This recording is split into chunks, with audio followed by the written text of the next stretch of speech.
Welcome to this edition of Inside the Capitol, your update on what's happening at the Capitol through a Catholic lens. In this episode, we talk to two Catholic freshman legislators, from their favorite part of the job to their legislative priorities and advice for those thinking about a run for office. We sat down with District 42A Representative Kelly Moller of Shoreview and District 47B Representative Greg Bowe of Chaska. While these two may sit on different sides of the aisle, they agree on one thing. They want to hear from you, their constituents. So my favorite part of the job is meeting with constituents, and I've had a lot of constituent meetings, but a couple that are going to be resulting in legislation. I've had a lot of constituents coming in to sit down and talk about issues that are important to them and their families, and boy, that's a pleasant thing to have that opportunity to interact with folks from out in the district. And I'm really passionate about sexual assault issues. I think it's really important that we center the voices of survivors and victims. And so I'm really trying to reach out to some of the advocacy organizations and victim organizations to make sure that they know that we welcome their voice and we want their voice to be heard as these bills are being considered.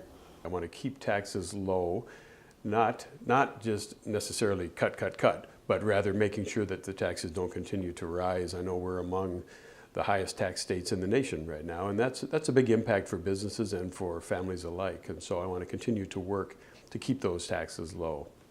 As a Catholic, as a Christian, I think it's always in the background. It's always a part of my foundation, and so that makes it easy because it always comes with me.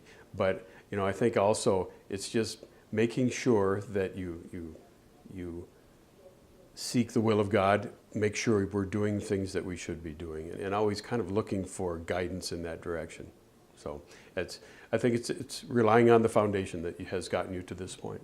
It's really the way I've lived my life. I grew up in Catholic schools. I went to the University of Notre Dame, which really instills a sense of social justice and really wants students to kind of go out and change the world.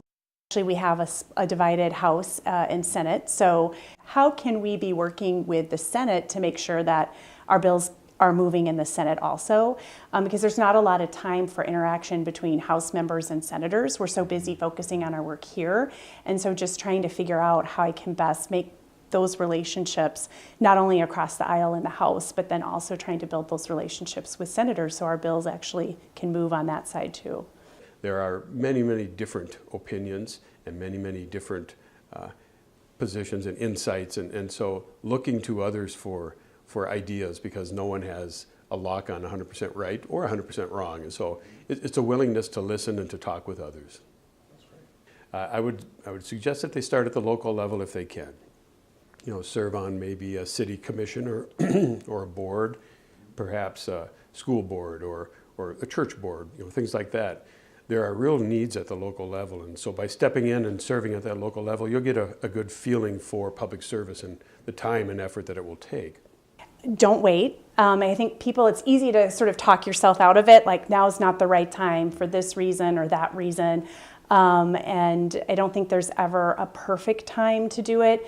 So I would just suggest that people, if they're thinking about it, really seriously consider it and don't delay. You can learn who your legislators are and contact them through our Action Center. Just head to mncatholic.org/Action Center and click on the directory. There you can enter your address to find contact information for your state and federal leaders. Thank you for joining us for this episode of Inside the Capitol. Make sure you share this video with your friends, like us on Facebook, follow us on Instagram and Twitter, and join us again next time for another edition of Inside the Capitol.